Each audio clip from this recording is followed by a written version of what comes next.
So Acts 11, we'll read verses 1 through 18. The apostles and the brothers and sisters who were throughout Judea heard that the Gentiles had also received the word of God.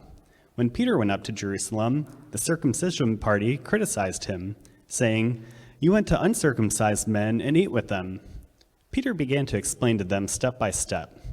"I was in the town of Joppa praying, and I saw in a trance an object that resembled a large sheet coming down, being lowered by its four corners from heaven, and it came to me. When I looked closely and considered it, I saw the four-footed animals of the earth, the wild beasts, the reptiles, and the birds of the sky. I also heard a voice telling me, 'Get up, Peter, kill and eat.' 'No, Lord,' I said, 'for nothing impure or ritually unclean has ever entered my mouth.' But a voice answered from heaven a second time, 'What God has made clean, you must not call impure.' Now this happened 3 times, and everything was drawn up again into heaven. At that very moment, 3 men who had been sent to me from Caesarea arrived at the house where we were. Then the Spirit told me to accompany them with no doubts at all. These 6 brothers also accompanied me, and we went into the man's house. He reported to us how he had seen the angel standing in his house, saying, 'Send to Joppa and call for Simon, who's also named Peter. He will speak a message to you by which you and all your household will be saved.' As I began to speak, the Holy Spirit came down on them, just as on us at the beginning. I remembered the word of the Lord, how he said, 'John baptized with water, but you will be baptized with the Holy Spirit.' If, then, God gave them the same gift that he also gave to us when we believed in the Lord Jesus Christ, how could I possibly hinder God?" When they heard this, they became silent, and they glorified God, saying, "So then God has given repentance, resulting in life, even to the Gentiles." This is the word of God. Thanks be to God. Hey, this is Joshua Page from the church at Mon River. Thanks for taking time to listen to the teaching today.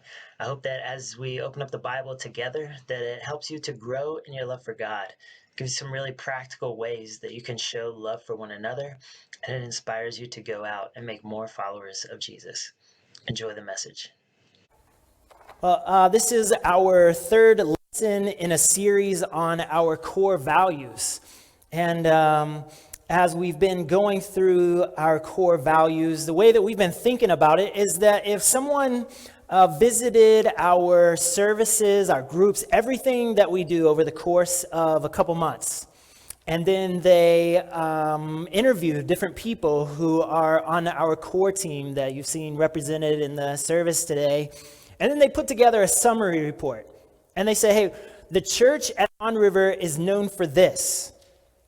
Well, as I mentioned at the beginning of the service, we hope that it's growing in our love for God and showing our love for one another and going out and making more followers of Jesus.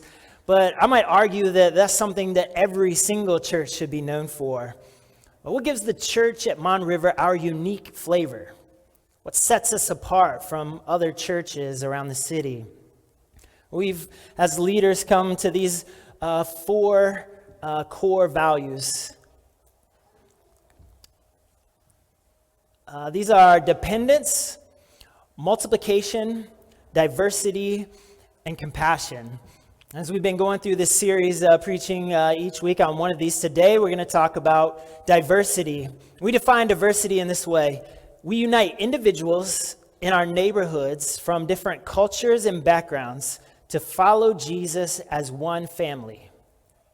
We unite individuals in our neighborhoods from different cultures and backgrounds to follow Jesus as one family.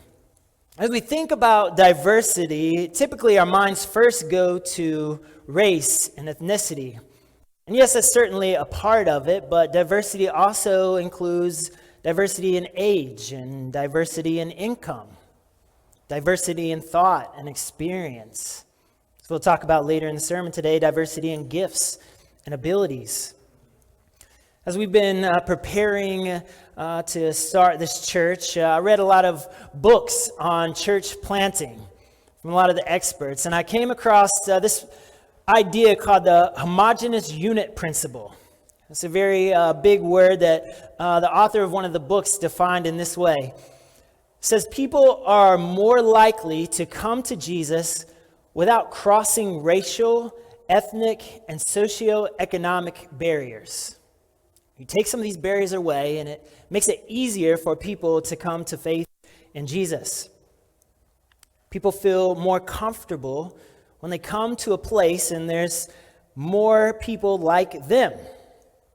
Maybe today you're a first-time guest, and I'm sure as soon as you walk in the door, you come into this room, you begin to compare and contrast yourself with others in the room. Maybe one hand you come in and you feel very comfortable in this room. Maybe there might be others who walk in and say, wow, I'm really out of place here today. These things can be barriers to people hearing a message. And this principle right here says that, hey, if you want to grow a church the fastest, right, grow a mass very quickly, then you need to find this niche target audience and go all in after that single group. Maybe you say, hey, we want to be a church for young families. And so you shape your kids' programming and your services and the times of your services to reach that specific target audience. Maybe you say, hey, our primary target is college students. And so you're going to adjust things very differently. If you're trying to reach college students, having some programs that start at 8 a.m. in the morning is probably not going to go over too well. Whether churches are intentional about it or not, many churches end up with a homogeneous unit. Everyone in that church generally looks the same and thinks the same. You just think about different churches that you've been to, right? There's the white middle-class suburban church that has its feel and culture. There's the inner-city African-American church that has a different feel and culture. There's a rural church that has a very different vibe than the other two.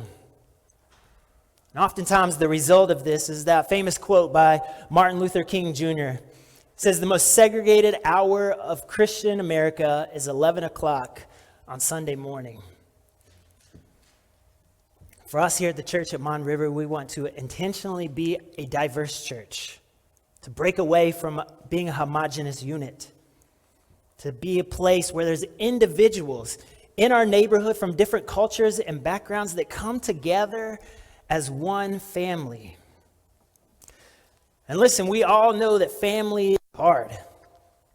For all of us, we gather together with our biological families for holidays like Thanksgiving. You have the one family member who comes to the gathering wearing their MAGA hat. You want to have a lot of conversations about government overreach. Then you've got the other sibling who shows up at the gathering wearing their BLM shirt. They want to have a lot of conversations about systemic racism. You put all this together and it creates conflict and division. Man, you come to a place where, I don't even want to go to Thanksgiving anymore. I just want to avoid all the drama. But then your mom, she calls you up and she pleads with you to come. And so you show up, but you commit, hey, I'm only going to talk about sports and weather. I'm going to avoid these very sensitive issues. Today, I want to be like your mom, and I want to plead with you to come be a part of the family, to love your brothers and sisters, even if it's hard. But I also want to plead with you to not just come and try to avoid these differences that could lead to conflict, but to see these differences as something that's beautiful and let's celebrate them. And as we've done this whole time in this series, when we're considering our values, we're looking at the book of Acts, like Brad read. And so today we're going to look at some of the diversity in the early church. See that faith is not just for one type of people group. When the first church started, it was just one type of people group. These followers of Jesus were all Jews. We see at the very beginning of the book of Acts that they're all gathered together in this one place, Jerusalem. But then in Acts 2, due to God's divine will, there's this Jewish festival that's taking place. It's called Pentecost. People from all over come into town for Pentecost, and we see this in Acts 2:5. It says, "Now there were Jews staying in Jerusalem, devout people from every nation under heaven." It goes on to say that there was people in town for Pentecost from Africa and Central Europe and Central Asia. And in this supernatural way, in that moment, the Spirit of God comes down on this small church. It says in tongues of fire. And the church begins to proclaim the good news of Jesus in the language of all these different people groups represented in that moment.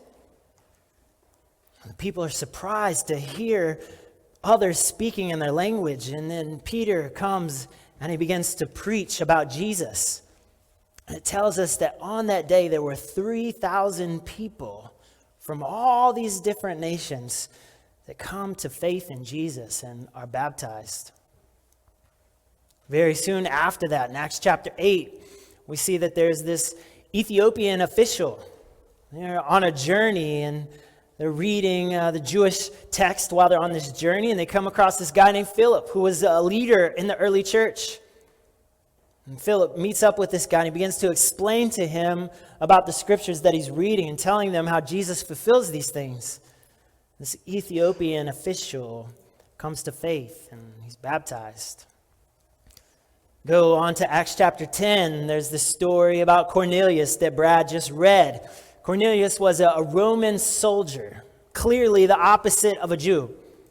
He's known as a Gentile in the scriptures. That just means they're non-Jew. And Cornelius has this dream about this guy named Peter who is going to come to him. And he sends some of his servants out to find Peter, the leader of the church. At the exact same time, Peter's up on the roof of his house and he has a vision. You heard it read about the sheets coming down, and Peter wakes up from his vision. And as he wakes up, there's servants of Cornelius knocking on his door, inviting Peter to come visit with Cornelius. And he goes to Cornelius and he preaches to this Gentile, this Roman soldier, about Jesus. He comes to faith and he's baptized. As we see in the book of Acts, that diversity is not just something of ethnicity. These were days where there was strong class distinction. We see in Acts chapter 16 in the church at Macedonia, in the exact same church, there's a believer named Lydia, who's a businesswoman, a dealer of fine purple garments. In the very next paragraph, we see this believer who's a young slave girl. And they're in the church worshiping together.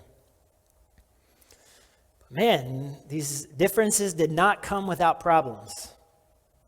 See in Acts chapter 6, verse 1, see this issue come up. It says, in those days, as the disciples were increasing in number, right, the church is growing. That's a good thing, right? But there arose a complaint by the Hellenistic Jews against the Hebraic Jews that their widows were being overlooked in the daily distribution. We see here that there's this conflict, and the complaints come to the leaders. They said, hey, there's one ethnicity that's getting preference over another ethnicity. And this text doesn't outright say that the early church was being racist towards the Hellenistic Jews, but they were clearly being overlooked, whether it was intentional or not. We also see in the story of Peter when he's going to this Roman soldier to tell him about Jesus. And Peter's vision that Brad read, it's about him eating food that was forbidden in the Jewish customs. It says in the passage that he not only told the non-Jewish people about Jesus, but he also had a meal with them. And he ate their non-Jewish foods. And word got out about this. There's some people, they start chirping about this. Say, hey, did you hear what Peter did when he went to go hang out with this Roman soldier? This is what it tells us in Acts 11. It says, when Peter went up to Jerusalem, the circumcision party criticized him, saying, you went to the uncircumcised men and you ate with them. Later in the book of Acts, this guy, Paul, comes into the story. He was primarily reaching out to people who were non-Jews. And the haters went so far as to follow Paul wherever he went to stir up some trouble there. We see this conflict in Acts chapter 15. It says, some men came down from Judea and began to teach the brothers, unless you are circumcised according to the customs prescribed by Moses, you cannot be saved. This loud group within the church is saying, hey, unless you non-Jewish people adopt our Jewish ways of practicing the faith, you cannot be a Christian. These Jews, they said, hey, you know what? It's okay for these non-Jewish people to become Christians, but it's not okay when they start bringing their own traditions into the church. This created division among different groups of Christians. See, our goal is not to just be diverse, but to be unified in our diversity. To be people from different backgrounds and cultures following Jesus as one family. And we see that this was the case in the early church in Acts chapter 2, where there was 3,000 people from all different cultures and countries coming to faith in Jesus. It says this in Acts chapter 2, verse 44 through 45. It says, now all the believers were together and held all things in common. They sold their possessions and property and distributed the proceeds to any as they had need. In chapter 4, it continues. It says, now the entire group of those who believed were of one heart and one mind. And no one claimed that any of his possessions was his own, but instead they held everything in common. Those who had a lot helped those who had little. And there was sacrifice for the needs of others. And where there was division in the church, some of these other conflicts that I talked about, the church leaders addressed it. In Acts chapter 6, where the widows were getting overlooked with the food distribution, the church leaders got together and they chose 7 within the church to make sure that the food was evenly getting distributed. There was intentionality on the part of the church to make sure that one group of people among them was not being overlooked. In Acts chapter 15, there was this conflict over the cultural customs that were to be allowed or not allowed. So again, the church gets together and they have this meeting. And the leaders, they develop this public statement, this letter. They send it out to all the surrounding churches. And they have several points in this letter. One, they said there should be no distinctions in the church between the Jewish Christians and the non-Jewish Christians. Say, hey, we follow the same Jesus. We have the same Spirit. 2, they defended Paul and Barnabas for their efforts in reaching these Gentiles, the non-Jewish people. And 3rd, they gave freedom for the non-Jewish Christians to practice their faith differently. You've got freedom to worship Jesus in your own fashion with a few restrictions. Say, hey, we want you to avoid these cultural traditions that are the practices of other religions. Things such as drinking blood or having sex with temple prostitutes. And I wish that public statement fixed all the problems, right? We often think that it's that easy. But as you read the rest of the New Testament, you see that almost every single book addressed this division that was taking place in different churches.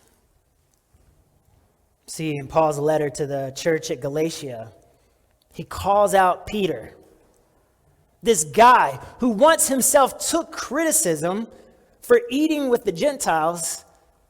Now he goes to the church at Galatia, and when it's mealtime, he distances himself from those Gentiles. He caved under the pressure. And to that church, Paul writes, he says, there is not Jew or Greek, slave or free, male or female. We are all one in Jesus. He also writes, you should use the freedom that you have to practice your faith differently as a means to serve one another above yourself. Think about the church at Rome. They had the exact opposite problem. They were a very heavy Gentile church. Now, due to the lacking of some of the laws, the Jews began to come back into the region. They began to join the church, and now the Gentiles were the ones who were not considering the traditions of the Jews. And to them, Paul writes, he says, do not destroy by what you eat someone for whom Christ died. He says, for the kingdom of God is not about eating and drinking. It's not about these customs, but righteousness and peace and joy in the Holy Spirit. He says, owe no one anything but to love them. And then there was the church at Corinth, and they were filled with division over everything. Argued about which leader they preferred, who gets to be involved in the services, whose gifts were more valuable in the church service than others. To them, Paul boldly writes, he says, I urge you, be united with the same understanding, the same convictions. He says, no one should seek their own good, but the good of the other person. He says, just like a human body has hands and eyes and ears, and they all need each other and play their own roles, he says, similarly, the church is the body of Jesus. And we need those around us who are different. And we think about why. Why is diversity so important? Listen, we don't seek to be a diverse church because it's a popular term in our culture today. Like I'm trying to be a woke pastor. We seek diversity because Jesus died for all people. He suffered and bled so that black and white and brown and rich and poor and educated and uneducated can all experience forgiveness by following after Jesus. He tore down in his death the dividing wall of hostility that lies between us. And he brought peace to those who are far and those who are near. We all share one Savior, one King, and he has given us one unified mission to go make disciples of all peoples. We seek diversity because all who are in Jesus share one common Holy Spirit. And that Spirit unites people who are different into one family. My wife and I, we've been to Haiti on trips, and we've worshiped with the Haitian church. When we're there in their gatherings, we did not understand a single word that they were saying. But in that moment, as they're singing praises to God, our hearts were stirred in affection for them and an affection for our God. And that is something that only the Spirit of God can do. We seek diversity because we are stronger in our diversity. While we have one Spirit, he expresses himself differently in all of us. I have strengths, but I also have weaknesses. I'm limited in my gifts and in my experience and in my wisdom. But God, in his goodness to our church, he's brought others to this church who complement my gifts. And this allows us to be richer, to be more beautiful, and to reach different people who have different needs. And listen, we seek diversity because one day we will gather around the throne of God, people from all nations and tribes and tongues. And as one voice, we will shout out that song, "Worthy is the Lamb who was slain to ransom us back to God." Oh, and may the church at Mon River here on earth look like that church that is there in heaven. And so let's get practical. What does diversity specifically look like here at the church at Mon River? We start by thinking, how do we measure diversity? I think a good target for us is that our church reflects the people in our community. So the next question might be, well, what does our community look like? We just had the recent surveys and came with the census, and we got some updated data.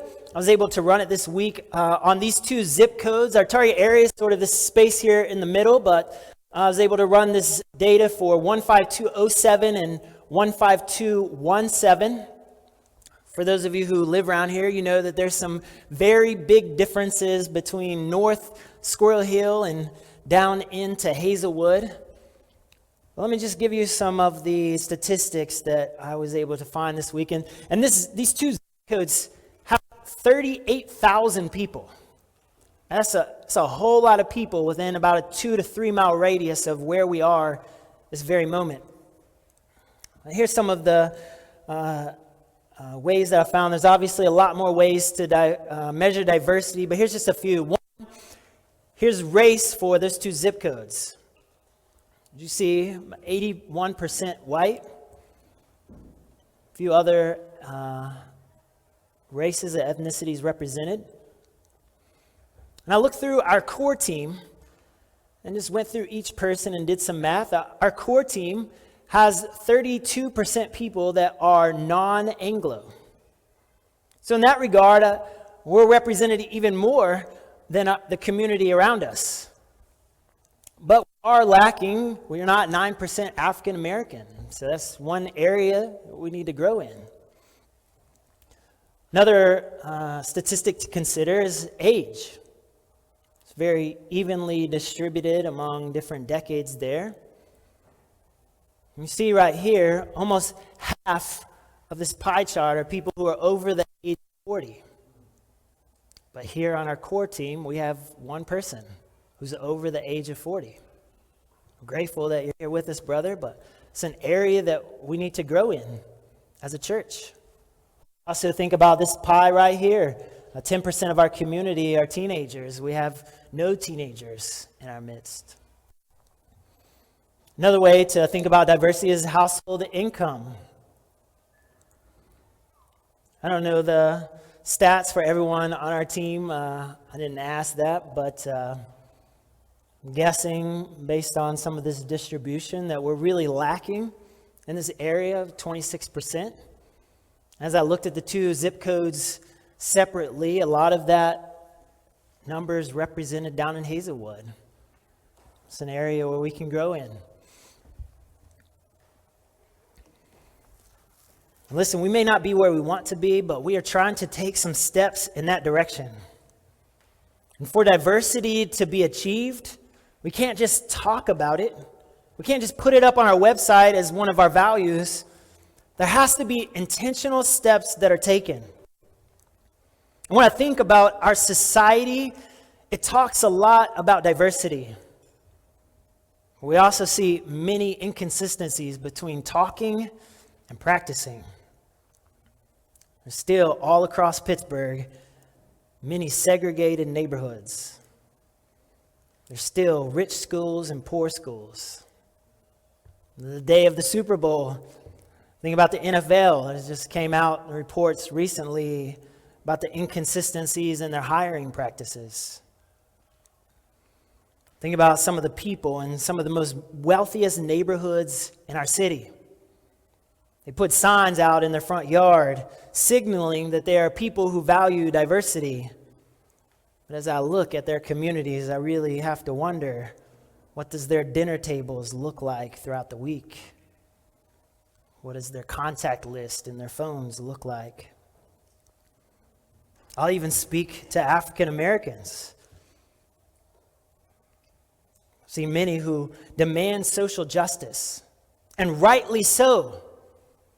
But I've also seen examples where they turn around and degrade Latinos or Middle Eastern immigrants. And listen, unfortunately, churches can be very similar in their inconsistencies. I've never once heard a pastor say, hey, we only want white people here. Or this church is only for one age group. They all say that they want to be diverse. But I have heard pastors and church leaders say, our people would be upset if we switched up the way that we do things.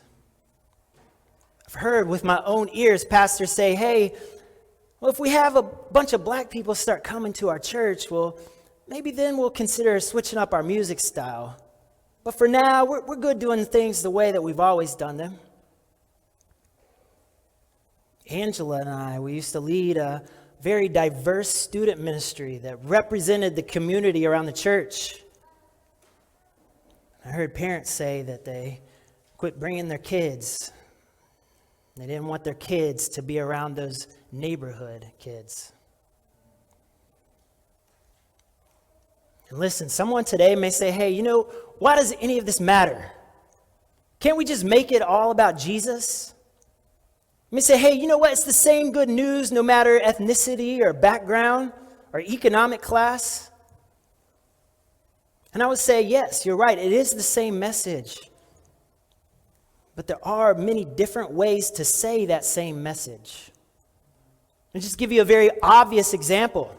Today, I'm preaching in English. But if someone comes into our gathering and they only speak Mandarin, they will never hear the words that I'm preaching. Very similarly, there's one message of Jesus, but there are cultural differences in communicating that message that we must consider. We think about how cultures have different music styles. You can sing the exact same song, but you can do it with a slow tempo and stringed instruments. Or you can sing the exact same song with a full band and a lot of energy and drums. We think about the illustrations that I use to explain the text that's in the scriptures. I could use the exact same illustration and it could connect with one group of people, yet offend another group of people. We even think about the Bible translations that we use. They all have the same message, but some are easier to understand for some people who are educated or people who are uneducated. So when we think about the church at Mon River, what are some intentional steps that we are taking to be diverse? One of the steps is for us to have diversity in our perspective. Diversity in our perspective. Listen, I acknowledge I don't have all the answers to become a diverse church. I'm limited based on my own perspective. But I work to surround myself with diverse voices, to read books and podcasts, have conversations with people who are different than me. One of our strong values is to have a plurality of leadership. So it's not just me making decisions about our church. To surround myself with leaders with diverse backgrounds and experiences to make decisions together. Another way that we're taking steps to be intentional is if we want diverse people here, then we also have to have some diversity in our practices. And give the different people who God brings around us some freedom in style. So I prefer the term multicultural over multi-ethnic. Some steps that we're taking in this regard is soon we hope to have weekly worship gatherings, and when that time happens, we're working to have some diversity in our bands that lead us. Matt is part of our core team. He does a really good job. For our goal for diversity, we're hopeful that Matt doesn't have to lead more than 2 times a month. Until we have internal people, we're hopeful to bring in a multi-ethnic band 1 Sunday a month. Or maybe 1 Sunday a month have just stringed instruments that are playing together. Another way that we're seeking to be diverse in our practices is in the music that we sing each week. And for those of you who come all the time, you're aware of this or not, but I've requested those who pick out the songs to have each week at least one song that's a contemporary worship song, to have one song that's written by a non-Anglo person. Typically that looks like a gospel song. And each week to have at least one song that's a hymn, an old song. Diversity in the music that we're singing. Also, each week when I plan out the service, I try to have diversity in the people that you see physically on the stage. Work to have a female each week in the service. Have a minority in the service. It was beautiful to hear our sister pray this morning in her native tongue. Right now we're doing just sporadic gatherings every other week, and I'm going through this series on our values. But as we begin meeting weekly for worship gatherings, I also want to give up some of the spots of the one who's the main preacher. Have different voices preaching before us. Just this week, to that end, I spent $200 of our church's money to buy a new headset, a black microphone. So if my brother Hector, my brother Reggie ever come and preach here, they don't look silly wearing my white microphone against their dark skin tone. And finally, the last way that we're seeking diversity is diversity in our outreach. Encourage each person who's a part of our team, who's committed to this church, to be a part of a mission group. It's where we engage people very intentionally who are far from God in an area that you yourself are passionate about. For some here, they serve in the PRISM ministry that we highlighted just a couple weeks ago, reaching out to international students. Think about my brother George, who's part of Young Life ministry, we'll highlight in our next service. Many of the students that he's intentionally targeting in that ministry live in Hazelwood, and they're all teenagers. We love to see this brother reach some of those students there. I want to invite others who are on our team to ask yourself, what is a people group that you are passionate about, but we're not reaching? And help us engage those people. Listen, finally, our goal is not to just be diverse. Hazelwood and Greenfield and South Squirrel Hill are diverse. After living here for a few years now, the only thing in those communities that they share are maybe the giant eagle up the road, maybe the speedy gas station. Listen, I don't want to just be diverse. Our goal is to be unified in Jesus despite our diversity.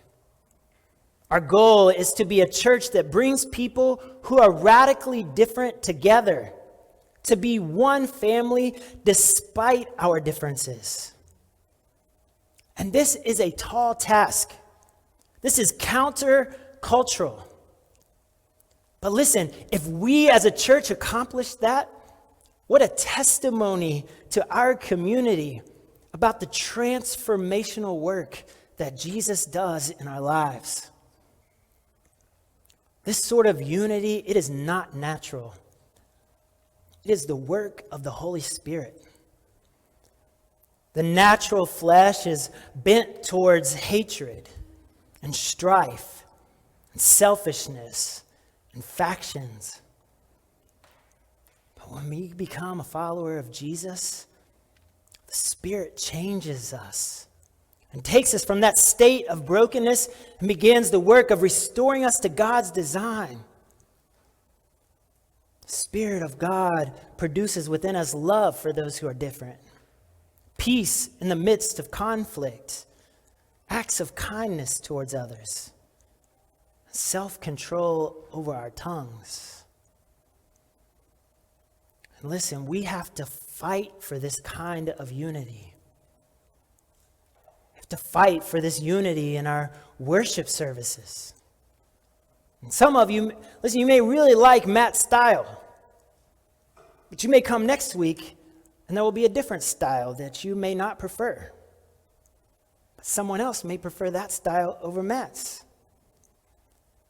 And I want to ask you, church, once or twice a month to set aside your own personal preference of style for the interest of others.